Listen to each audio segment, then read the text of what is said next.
자, 오늘 본문 속의 주인공이 누구죠? 모세죠. 예. 한때 모세가 요 출애굽기 3장 이전에 모세의 그 신분은 왕자였어요. 왕자. 궁궐에서 모든 것을 누리면서 살던 모세.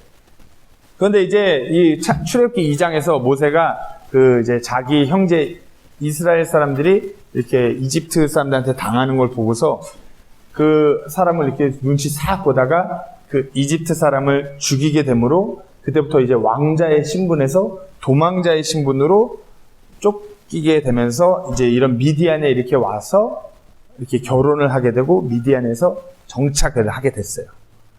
왕자에서 나그네처럼 떠돌다가 결국 이제 양을 치는 목자의 삶이 되어서 허드렛 일을 하면서 그렇게 살아가게 된 모세예요.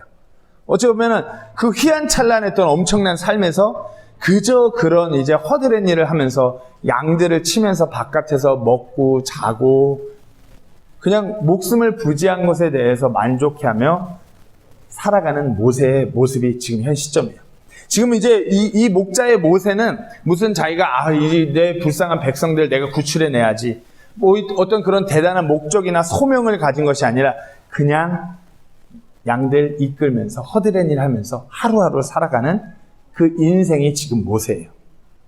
그리고 그와 같은 인생, 그와 같은 광야에서 양을 치고 있는 모세에게 아무것도 없는 적막한 이 사막에서 불타는 떨기나무를 보게 되는 것이에요. 아무것도 없고 아무도 없고 뭐 어떤 일도 기대할 수 없는 그 사막에서 그저 사막에서 흔히 그냥 보이는 그 떨기나무, 아주 얇은 그런 가지가 얇은 저희가 그 예전에 미국 살 때 사막지대 랭캐스터에 살 때는 그 럼블트리라는 이 떨기나무와 같은 비슷한 트리가 뿌리가 너무 얕아갖고 쉽게 뽑혀요, 바람 불면. 그래갖고 막 그게 도로에 막 동그랗게 굴러다녀요. 근데 그게 불 붙으면은 바로 불이 붙자마자 쫙 붙어갖고 금방 타서 재가 되는 그런 나무, 그런 것이 바로 이 떨기나무 같아요. 보면은 이 사진처럼 엄청 가지가 얇아요. 불에 붙이면 가지까지 쉽게 타요. 무슨 장작처럼 오랫동안 불을 가지고 가는 것도 아니에요. 이와 같은 불타는 떨기나무를 모세가 보게 되고 모세의 삶은 이 떨기나무, 불타는 떨기나무를 보게 된 이 시점, 이 떨기나무에서 하나님을 만나게 되는 이 시점부터 완전히 바뀌게 돼요. 그렇다면 우리가 여기서 짚고 넘어갈 것이 그렇다면 모세는 이 불타는 떨기나무에서 무엇을 보았는가? 말씀드렸듯이 모세는 이 떨기나무에서 이 불타는 떨기나무 가운데 나타나신 그 하나님을 모세는 만나게 된 것이에요. 오늘 본문 2절 말씀을 다시 한번 읽겠습니다. 주의 천사가 떨기나무 한가운데로부터 나오는 불꽃 속에서 그에게 나타나니라. 그가 보았는데 보라, 그 떨기나무에 불이 붙었으나 떨기나무가 타서 없어지지 아니하였으므로. 여기서 주의 천사는, 주님의 천사는, 주의 천사, 영어로 the angel of the Lord, 주의 천사라고 이렇게 기록되어 있어요. 이 단어들만 보면은 불타는 떨기나무에서 무슨 주님께서 보내신 천사가 등장하였구나라고 할 수 있겠지만 예전에도 설교할 때 몇 번 다룬 적이 있어요. 이 The Angel of the Lord이라는 이 호칭이 쓰일 때 문맥을 읽어보면 그냥 천사가 나타난 것이 아니에요. 이 천사를 본 그 당사자들은 하나님을 만났다라고 그렇게 고백을 해요. 즉 다시 말해서 이 The Angel of the Lord이라는 호칭이 쓰일 때 보면은 주님의 현현이라고 보는 거예요. 하나님께서 나타나셨다라고 보는 것이에요. 오늘 본문 불꽃에서 나온 분이 이렇게 기록되어 있습니다. 4절에 그가 보려고 옆으로 도는 것을 주께서 보시고 떨기나무 한가운데서 그를 불러 이르시되 모세야 모세야 하시니 그가 이르되 내가 여기 있나이다 하매. 아까 뭐라고요? 그 떨기나무 한가운데 불꽃 속에서 주의 천사가 나타났다고 그랬죠. 근데 그 떨기나무 한가운데서 누구를 불러요? 하나님께서 모세를 부르시는 것이에요. 주의 천사가 떨기나무 한가운데 있었는데 그 한가운데 있는 분이 모세를 불러요. 즉 다시 말씀드리면 주의 천사라는 이 호칭은 주님의 현현인 것이에요. 주님의 나타나심이에요. 성경을 일일이 찾아보지 않겠지만 뭐 창세기에서 뭐 신명기에서 사사기에서 주의 천사가 나오는 그 문맥을 읽어보면 단순히 천사가 아니라 이것이 하나님, 주님의 나타나심임을 보게 되는 것이에요.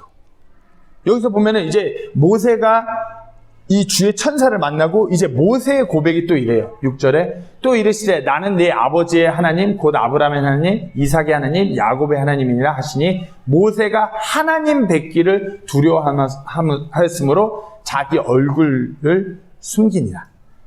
하나님께서 이 불타는 떨기나무 한가운데서 야 내가 누구야 라고 나타나서 말씀을 하세요. 그러고서 모세는 그 불타는 떨기나무 한가운데서 나타나신 하나님 뵙기를 두려워하는 것이에요.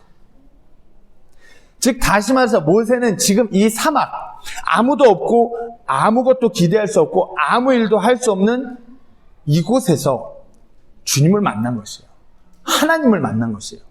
정말 자신의 삶 가운데서 아무것도 기대할 수 없는 그와 같은 그저 목동의 삶, 예전같이 왕자로서 이집트의 왕으로서 권력을 누리고 모든 것을 할 수 있는 그 신분에서 하나님을 만난 것이 아니라 이제는 아무것도 할 수 없는 그저 사막에서 양이나 돌봐야 되는 그와 같은 삶, 그 가운데서 아무것도 기대할 수 없는 이 환경에서 하나님을 만나요.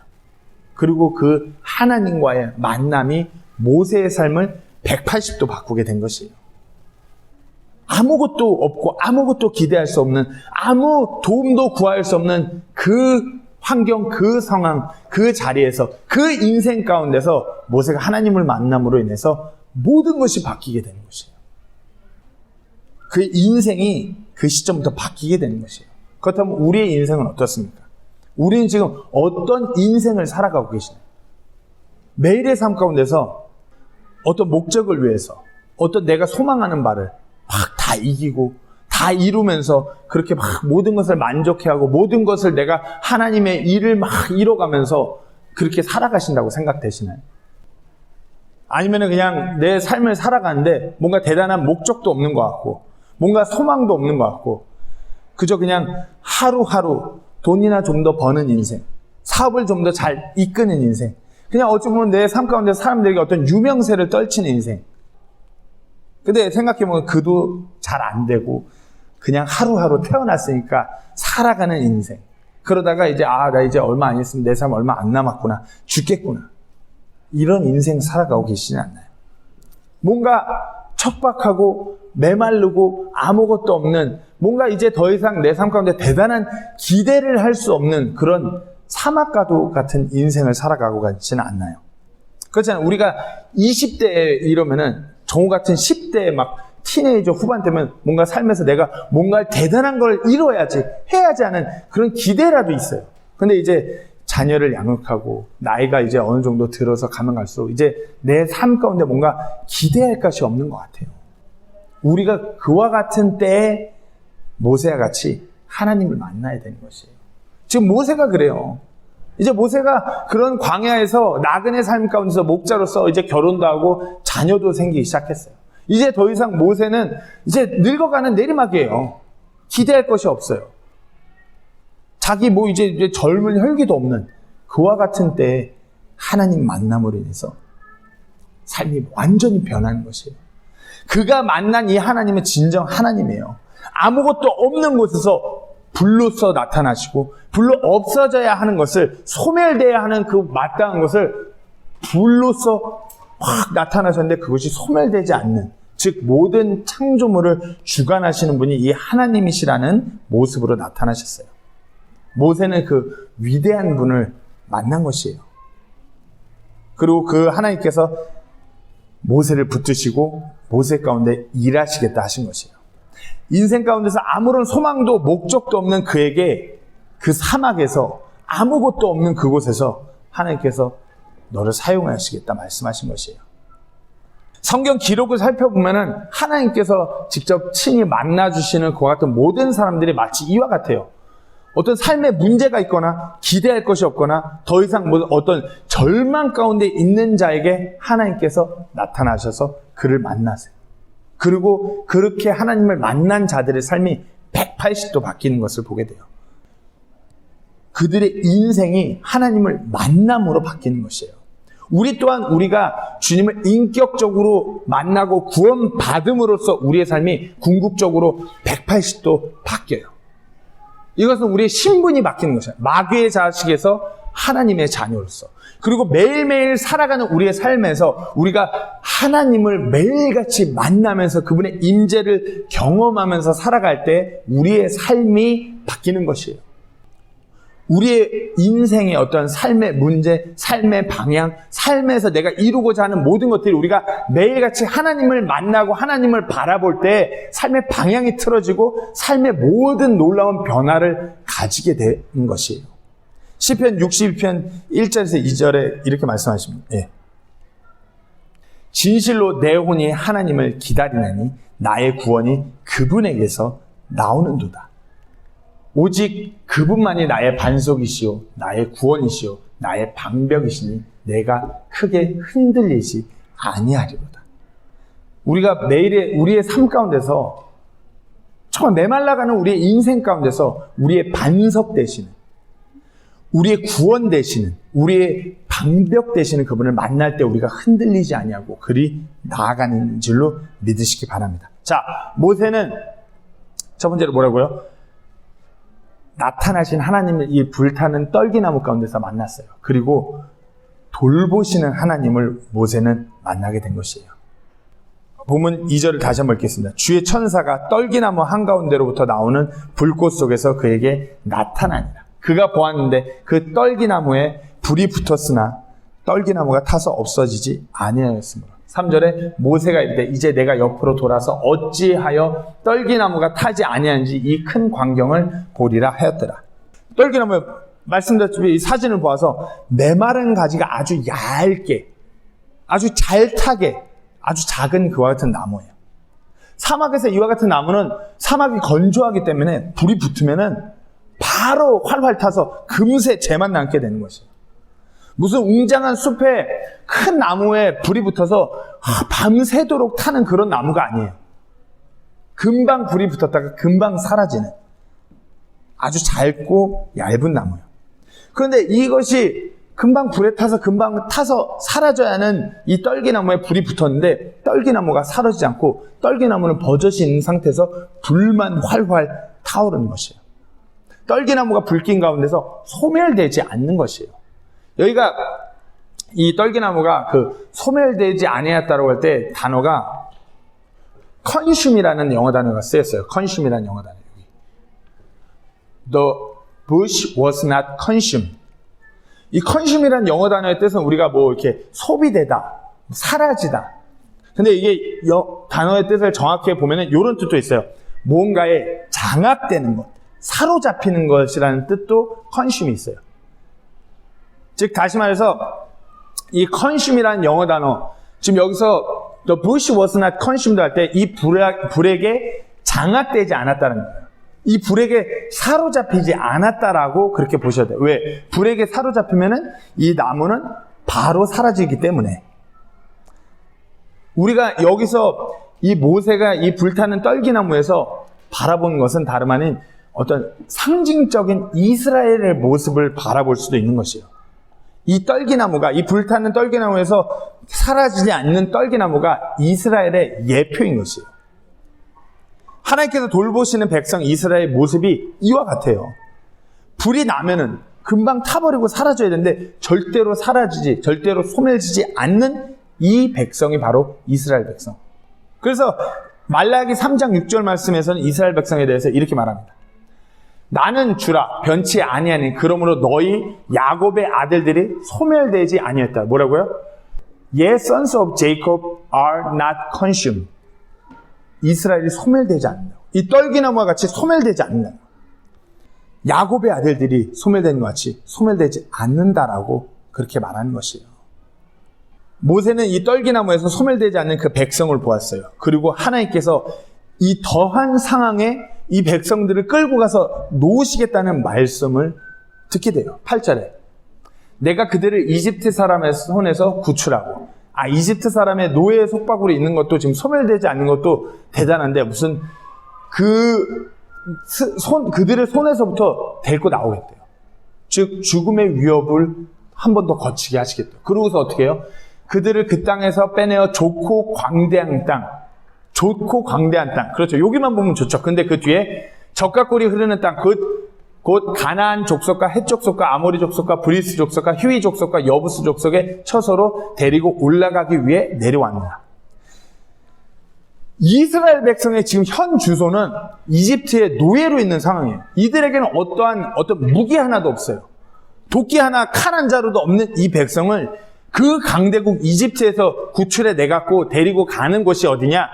이때 철제 문명이 시작됐다라고 볼 수 있는 그 가나안 족속, 헷 족속들이 있는 이 막강한 무리들이 있는 그 광대한 지역으로 하나님이 데리고 와서 그 땅을 주시겠다고 하니, 이게 들으면 뭔가 거창한 것 같지만 실질적으로 보면 말도 안 되는 말씀을 하신 하나님이에요. 완전 우리 백성을 씨를 말리려고 하나님께서 작정하셨구나. 지금 노예로 있어서 싸움 같은 것도 전혀 할 줄도 모르는데 이집트에서 데리고 나가고 간다는 곳이 고작 저기예요. 가면 바로 죽는 거예요. 모세가 아멘 하면서 들을 수 있는 말씀이 아니에요. 그러나 모세는 이 말씀을 들으면서 불타는 떨기나무, 그 불 가운데서 소멸하지 않는 떨기나무를 보면서 하나님께서 우리 백성을 이렇게 돌보시구나 하는 그 모습을 발견하는 것이에요. 하나님께서 이 이스라엘 백성을 돌보시듯이, 이 떨기나무를 돌보시듯이 이 이스라엘 백성을 돌보시는 것이에요. 이 떨기나무는 무슨 어떤 백향목이나 침향목이나 망그로브 나무같이 대단히 좋은 아주 굵고 단단한 그런 목재나무가 아니에요. 쉽게 사라질 수밖에 없는 나무예요. 광야에서도 가장 무가치 없고 가치 없고 흔히 버려지는 그와 같은 나무가 이 떨기나무예요. 근데 그와 같은 떨기나무가 불에 소멸되지 않게 하는 하나님. 이스라엘 백성이 지금 아무리 보잘것없고 할 수 있는 것이 아무것도 없어도 그 백성을 이와 같이 돌보시겠다는 하나님을 보는 것이에요. 우리가 이스라엘의 역사를 본다면은 이 말씀이 훨씬 더 와닿습니다. 이스라엘의 그 역사를 한번 볼까요?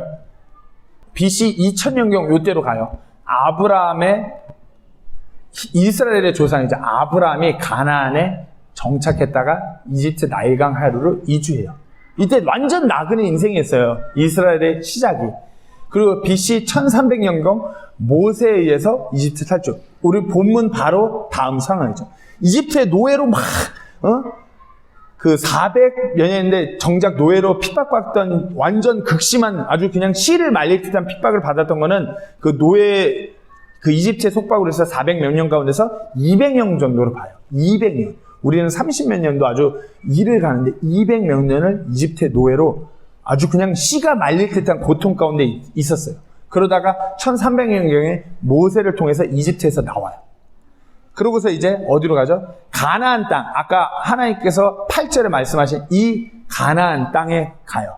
그리고 그 사람들하고 또 붙어서 그 땅에 정착하고 영토를 확장하죠. 그리고 BC 1020년경에 이제 블레셋 족속에 대항하기 위해서 이스라엘의 초대 왕이 세워져요. 사울. 그때까지는 괜찮아요. 이제 솔로몬 왕까지 괜찮아요. 그러고서 이제 솔로몬 왕이 지나고서 분열 왕국이 돼요. 여기까지는 괜찮았던 거예요. 이제 그러고 나서 이제 BC 720년경에 아시리아에 의해서 북이스라엘 왕국이 멸망해요. 그리고 BC 560년경에 바빌로니아에 의해서 또 유대 왕국이 완전히 멸망해요. 그러고 나서 알렉산더 대왕에 의해서 그리스의 지배를 받다가 그 다음에 이제 유대인이 돌아와서 다시 뭔가 해보려고 하다가 결국에는 BC 63년경에 로마에 의해서 점령당해요. 그리고 이제 로마가 완전히 통치하는 그때 이르면서 유대는 로마의 속국으로 이렇게 살아가요. 그러고 나서 이제 AD 20년, 33년 예수님께서 이 땅에 오셔서 공적 사역을 하고 그렇게 펼쳐져 가는 일들이 있어요. 그러고 나서 이제 그 로마 제국이 쭉 이렇게 갔다가 AD 313년까지 로마 제국을 지배를 받다가 이제 그 뒤에 또 300몇 년 동안 비잔틴의 지배를 받아요. 그 다음에 아랍의 지배를 받아요. 그 다음에 이제 라틴계에 의해서 점령을 당하고 밀려요. 그리고 또 이제 맘루크 왕조의 지배를 받아요. 오스만 제국의 지배를 받아요. 영국의 통치 가운데서 그 지배를 받아요. 무슨 말씀인지 아세요? 지배를 받았다는 게 유대인은 계속 속국으로 짓밟히고 그 속박 가운데 있었다는 것이에요. 그리고 이제 18세기에 들어요. 영국의 통치 가운데서 국제연합에서 이제 유대인을 개별 국가로 건설하도록 1947년에 결정해요. 즉 무슨 말이냐? 거의 사라지다시피 한 이 유대인들이 거의 몇천 년 동안 짓밟히고 씨가 말리고 그런 속국으로 그렇게 있다가 나라가 사라지는 것이 아니라 1947년에 유대인들의 국가가 개별적으로 세워지기 결정해요. 그리고 1948년 그 에스겔서의 37장에 그 마른 뼈의 환상과 같은 이 놀라운 일이 일어나요. 죽었던 뼈가 다시 살아나는 것처럼 영국의 통치가 종료되고 이스라엘의 건국이 선포돼요. 이스라엘이 다시 독립된 국가로 일어서는 것이에요. 2000년 동안 사라졌다라고 모든 사람들 눈에 이제 이스라엘은 이 성경 속에서 하나님의 그 미래의 일들이 일어난 그 예언에 성취할 이스라엘 백성은 사라졌어. 그러니까 이스라엘을 교회가 대체하는 뭐 이런 말도 안 되는 소리가 막 나오던 그때 하나님께서 이스라엘을 다시 세우세요. 하나님 말씀대로 이 불타는 떨기나무 가운데서 소멸되지 않았던 그 떨기나무와 같이 소멸되지 않은 그 이스라엘 백성, 지금 점점 이제 이 미래의 예언을 다시 세워갈 준비를 하는 것이에요. 사라지지 않은 이 이스라엘 백성. 이제 불타는 떨기나무 가운데서 말씀하신 이 8절의 말씀, 말도 안 되는 말씀이죠. 근데 이 말씀이 이제 이해가 돼요. 그 가운데서 정말 소멸할 것 같은 이스라엘 백성인데 아무것도 없고 어떤 그 문화나 지식, 강한 병력 아무것도 소유하지 않은 이 연약한 노예 이스라엘, 이 노예 이스라엘 하나님께서 돌보시겠다고 약속하시는 것이에요. 소멸하지 않게 하시겠다고. 이 불타는 떨기나무는 하나님의 이스라엘의 그 모습을 상징적으로 보여줄 뿐 아니라 하나님의 백성을 보여주시는 거예요. 하나님께서 하나님의 백성을 이와 같이 돌보시겠노라고 말씀하시는 그 상징적인 모습을 우리에게도 지금 보여주시는 것이에요. 구원받은 그리스도인은 아까 말씀했던 절대로 컨슘되지 않아요. 어떤 무언가에 절대로 장악되지 않아요. 왜? 우리 안에서 하나님께서 우리 안에 내주하시기 때문에. 결단코 소멸되어서 다시 지옥으로, 다시 마귀의 자식으로 가지 않아요. 구원받은 백성은 결단코 소멸되지 않는 그 백성인 것이에요. 한 번 구원은 영원한 구원으로 그 어느 누구도 하나님의 손에서 우리를 빼앗아갈 수 없는 것이에요. 요한복음 10장 28절 말씀에 내가 그들에게 영원한 생명을 주노니 그들이 결코 멸망하지 않을 것이요 또 아무도 내 손에서 그들을 빼앗지 못하리라. 그러니까 한 번 구원받은 우리는 영원한 생명을 하나님께서 받은 것을 결코 멸망하지 않는 것이에요. 결코 멸망되지 않는 것이에요. 결코 소멸되지 않는 것이에요. 그 어느 누구도 하나님의 손에 있는 우리를 빼앗을 수 없는 것이에요. 우리가 이 불타는 떨기나무와 같아요. 우리 인생이 세상에서 부셔지고 아무것도 할 수 없고 아무 일도 이룰 어떤 목적도 기대도 소망도 없고 그냥 매일같이 뭔가 삐끄덕 하면서 간당간당한 그런 삶을 사는 것 같잖아요. 뭔가 내 뜻대로 되는 것도 없고 뭔가 다 꼬이고 얽힌 것 같아요. 나의 가정이 그렇고 내 부부가 그렇고 내 사업이 그렇고 어떤 내 가족 관계 모든 것들이 그렇고 내 인간관계 그 모든 것들이 그 상황이 마치 사막 가운데 불타는 떨기나무와 같아도 완전히 불타서 없어질 것만 같은 상황 같아도 하나님께서 우리를 돌보신다면 결단코 소멸하지 않는 것이에요. 어떻게 해요? 주의 천사가 본문 2절 말씀입니다. 주의 천사가 떨기나무 한가운데로부터 나오는 불꽃 속에서 그에게 나타나니라. 4절에 어떻게 해요? 하나님께서 그 떨기나무 한가운데서 그를 불러 이르시되 그 불타는 떨기나무 한가운데 하나님이 계실 때예요. 우리 주 하나님께서 내 중심에 계실 때에 그리 되는 것이에요. 하나님께서 내 삶 가운데 내 모든 상황, 내 모든 일 가운데 그 중심에 계실 때에 그리 되는 것이에요. 내 가정에, 내 사업에, 내 인간관계, 내 모든 부분 그 가운데 그 중심에 계실 때 우리가 어떤 문제, 어떤 환경 속에서도 소멸되지 않는 것이에요. 내가 결단코 낙심해갖고 쓰러지지 않는 것이에요. 하나님께서 내 중심에 계실 때.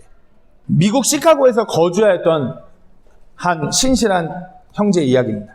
당시 43세였던 아주 유명했던 변호사 스패포드는 5명의 자녀를 두었어요. 그리고 1871년에 그의 아들이 4살밖에 안 됐는데 폐렴으로 사망하게 되고 몇 달 뒤에 시카고에 커다란 화재가 발생하게 돼서 그의 전 재산까지 잃게 되었어요.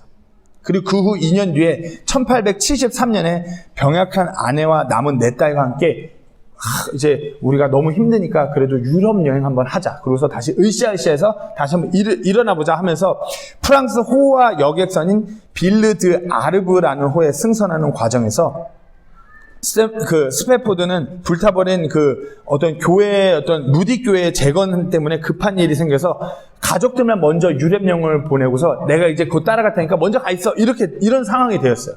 근데 1873년 11월 22일 영국 철갑선 로체노와 충돌한 이 배. 그러므로 인해서 12분 만에 이 배가 침몰하게 돼요. 226명의 사망자가 발생하게 돼요. 구조된 몇 안 되는 사람 중에 그의 아내가 살아남아서 그에게 전보를 쳤어요. 간신히 살아남은 그의 아내가 그의 남편에게 보낸 그 전보의 메시지는 Saved alone. 나 혼자 살아남았다. 우리의 나머지 딸들은 모두 다 죽었다는 메시지예요. 충격 속에 아내를 만나기 위해서 유럽으로 막 달려가는 내 딸을 앗아간 그 비극의 사고 지역을 이제 지나가게 되는 거예요. 그때 그 스패포드의 심정이 어떨까요? 가족을 잃은 슬픔. 뭐 이루 말할 수가 없는 거예요. 이미 자기가 갖고 있는 전 재산도 잃었고 또 지금 이 상황에서 교회에 뭔가 신실하게 일하고자 하다가 가족을 먼저 떠나보냈는데 이 상황을 맞이한 것이에요. 아이들이 다 죽었어요. 근데 그 와중에 주님께서 허락하시는 그 영원한 사탄이 범접할 수 없는 그 평강이 그의 마음에 다가오는 것이에요. 그러면서 가판에 앉아서 그가 정말 육신적으로 너무나 슬픈데 영적으로 이루 말할 수 없는 평강을 맞이하면서 그가 한 시를 찬송의 가사를 써내려간 것이 내 평생에 가는 길이에요. 내 평생에 가는 길이 순탄치 않은데 내 평생에 가는 길에 너무나 많은 문제와 이루 말할 수 없는 그 아픔들이 있는데 내 영혼이 평안하다. 왜? 하나님 때문에. 여러분도 어떠세요? 우리가 만약에 이 상황에 놓인다면 어떨까요? 완전히 무너질 것이에요. 완전히 우리의 삶 가운데서 우리의 삶이 나락으로 떨어지는 마치 소멸되는 그런 삶이 마귀가 원하는 대로 철저하게 망가지고 하나님을 원망하면서 그렇게 무너져 내릴 거예요. 왜? 우리 중심에 하나님이 계시지 않기 때문에. 하지만 이 형제는 내 평생에 가는 길의 저자인 이 형제는 그 중심에 하나님이 계셨어요. 그렇기 때문에 이와 같은 상황에도 무너지지 않는 것이에요. 소멸되지 않는 것이에요. 그리고 하나님을 찬양하면서 다시금 일어나서 하나님의 왕국을 펼쳐나가며 그분의 그 평안을 누렸던 형제가 이 스패포드의 간증이에요. 다시 돌아와서 불타는 떨기나무 가운데 우리 하나님께서 계셨기 때문에 나무가 소멸되지 않았어요. 하나님이 돌보시기 때문에 소멸되지 않은 것이에요. 하나님께서 이렇게 이스라엘 백성을 돌보셨기 때문에 지금 역사 가운데서 이 백성이 소멸되지 않았어요. 그렇다면 우리는 어떨까요? 우리가 구원받아 우리 안에 주님이 계시고 매일의 삶 가운데서 주님께서 우리 중심 가운데 계신다면 그런 삶을 살아간다면 우리의 삶 또한 결코 소멸되지 않는 삶을 살아가게 될 것입니다. 자, 마지막입니다. 그리고 모세는 이 불타는 떨기나무 가운데서 부르시는 하나님을 보게 되었어요. 불타는 이 떨기나무 가운데서 주님의 현현 나타나신 주님을 보고 그분의 백성을 어떻게 돌보시는지 그 하나님을 보게 되고 그리고 이 떨기나무 가운데서 자신을 부르시는 하나님을 보게 되었어요. 우리가 출애굽기 스토리를 다 잘 알아요. 그렇기 때문에 이 말씀을 바라보면 하나님께서 앞으로 이 모세를 어떻게 사용하실지를 잘 알아요. 하지만 지금 이 시점에 모세는 하나님을 만나고 그분의 백성을 하나님께서 어떻게 생각하시는지를 들었고 그 일을 위해서 모세를 불렀는데 모세는 전혀 알지 못해요. 그저 부르시는 하나님만 보게 된 것이에요. 하나님께서 무슨 모세에게 강압적으로 내가 소멸시키지 않는 하나님이니까 너는 이 일 해. 무조건 날 따라와. 무조건 따라와. 막 이렇게 말씀하시는 것도 아니에요. 모세의 그 마음 가운데서 하나님께서 일하시는 것이에요. 모세 안에 모세가 갖고 있는 그 어떤 부담을 하나님께서도 갖고 있다고 말씀하시면서 모세를 부르시는 것이에요. 오늘 보면 6절, 7절 한번 다시 보실까요? 또 이르시되 나는 내 아버지의 하나님 곧 아브라함의 하나님 이삭의 하나님 야곱의 하나님이라 하시니 모세가 하나님 뵙기를 두려워하였으므로 자기 얼굴을 숨기니라. 주께서 이르시되 내가 이집트에 있는 내 백성의 고난을 분명히 보았고 그들이 그들의 작업 감독들로 인해 부르짖는 것을 들었느니 내가 그들의 고통을 아노라. 하나님께서 내가 너의 조상의 하나님, 즉 너의 하나님인데 너가 네 백성들을 보고서 갖고 있던 그 부담 나도 동일히 갖고 있다 말씀하시는 것이에요. 모세가 이전에 이집트 왕자로 있을 때 왜 도망자 신분이 되었죠? 왜 이렇게 나그네 신세가 되었죠? 자국 감독들로 인해서 자기 백성이 힘들어하니까 자국 감독 하나 이렇게 죽여갖고 모세가 그리 된 것이에요. 즉 모세는 자기 백성, 자기 형제들 이스라엘 백성을 늘 불쌍히 여기는 모세예요. 출애굽기 2장 11절에 모세가 이렇게 이랬죠. 2장 11절 말씀에 그 당시에 모세가 장성한 뒤 자기 형제들에게 나가 이스라엘 백성에게 나가는 거예요. 그들의 무거운 짐을 보다가 그들이 힘들어하는 모습을 보는 것이에요. 어떤 이집트 사람이 작업 감독이죠. 히브리 사람 곧 자기 형제들 중 하나를 치는 것을 보았습니다. 그러니까 이것을 모세가 보고 불쌍히 여기는 것이에요. 자기 형제 이스라엘 백성이 이 속박에 있는 것을 보고 안타까워하고 힘들어하는 것이에요. 그래서 한 명 죽이게 되고 도망자 신세가 된 것이에요. 하나님께서 내가 너의 하나님인데 내 백성, 즉 아브라함의 하나님 때 내 백성, 아브라함의 자손들인 이 이스라엘이 힘들어하는 것을 내가 보고 나도 알고 있다. 내가 너의 그 마음 안에 그거 나도 안다. 나도 그걸 느끼고 나도 그들을 돌보기를 원한다 말씀하시는 하나님이에요. 내가 그들을 구출시키고 그들이 젖과 꿀이 흐르는 그 땅으로 내가 그들을 인도하길 원하는 것이야. 그 말씀하시는 것이에요. 이어서 9절 읽겠습니다. 그러므로 이제 보라, 이스라엘 자손의 부르짖음이 내게 도달하였고 이집트 사람들이 그들을 압제할 때 행한 탄압도 내가 보았느니 내가 다 보고 내가 다 듣고 그들의 부르짖음도 듣고 그들이 어떤 상황에 놓였는지 내가 다 봤어. 그 다음이 중요한데 10절입니다. 제가 읽겠습니다. 그러므로 이제 오라, 내가 너를 파라오에게 보내리니 이로써 내가 내 백성 곧 이스라엘 자손을 이집트에서 데리고 나오리라 하시니라. 하나님께서 자신이 직접 나타내시고 자신의 백성을 향한 자신의 마음과 그들을 어떻게 지켜주실지를 보여주고 모세를 부르신 것이에요. 너가 이 일을 위해서 쓰여져야 한다. 내가 이와 같은 하나님인데 너가 나를 만났고 너가 나를 보았고 내가 내 백성을 어떻게 돌보는지 너가 보았으니 너가 아니 이 일을 위해 너가 드려져야 된다고 말씀하시는 것이에요. 이 일을 위해 너가 너 안에 그 백성을 불쌍히 여기는 마음을 가진 너가 이 일을 위해서 쓰여야 된다고. 현재 눈앞에 가장 강대국 이집트, 자신은 아무것도 할 수 없는 현실이에요. 하지만 하나님께서 내가 너를 사용하겠으니까 내가 너를 통해서 이 백성들을 구출하고 인도할 테니까 너가 이 불 가운데로 오라 있는 것이에요. 내가 떨기나무를 지켜줄 듯 너 또한 지켜줄 테니까 너가 이 일을 감당하라 말씀하시는 것이에요. 내 눈에 오라, 이 10절에 그 오라 말씀하신 하나님 come이에요. come. 하나님께서 불 가운데 이 불 가운데로 들어오라고 말씀하시는 것이에요. 오라고. 10절에 보면은 그 come이에요. come. 쓰인 come now therefore예요. 불 가운데서 말씀하시는 하나님이 이 불 가운데로 오라 이거예요. 그 고난 가운데로 내가 이 나무가 이 불 가운데 소멸되지 않은 것처럼 너가 내 일을 할 때 내가 그렇게 할 테니까 오라 이거예요.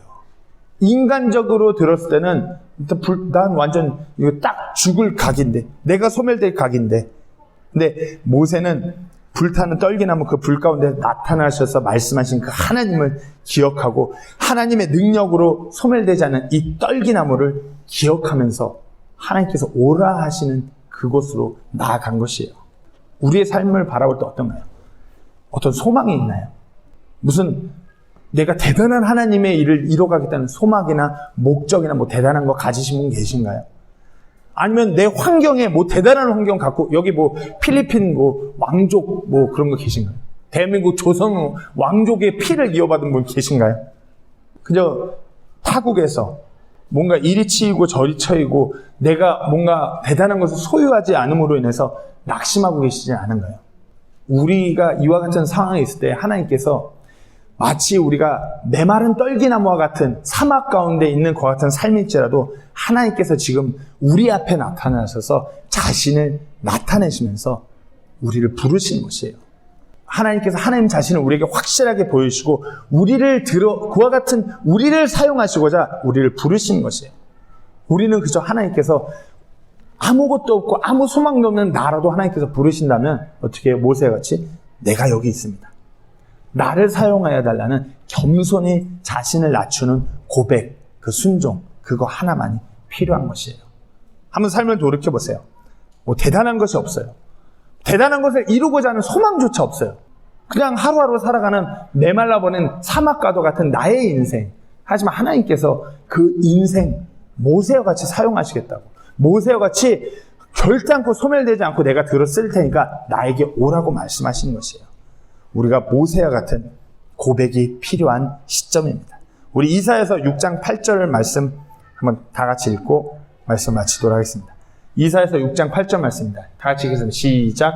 또한 내가 주의 음성을 들었는데 이르시기를 내가 누구를 보내며 누가 우리를 위하여 갈까 하심으로 그때 내가 이르되 내가 여기 있나이다 나를 보내소서 하니. 이 고백이 우리에게 지금 필요한 거예요. 하나님께서 늘 우리에게 나타나셔서 내가 이렇게 너희를 돌보고 내가 이런 일들을 위해서 너를 사용하기 원한다 이렇게 부르실 때 어떻게 해요? 내가 여기 있나이다. Here am I. 내가 여기 있나이다. 나를 보냈어. 나를 보냈어. 그곳이 때로는 어떤 불 가운데 어떤 정말 메마른 사막, 정말 어려운 환경일지라도 하나님께서 불타는 떨기나무 가운데서 결단코 소멸시키지 않는 하나님, 끝까지 돌보시는 하나님의 모습을 보이셨어요. 그것을 기억하면서 우리가 하나님께서 그렇게 우리를 부르실 때 내가 여기 있다면서 나아가는 우리 모두가 되기를 소망합니다. 기도하고 마치겠습니다.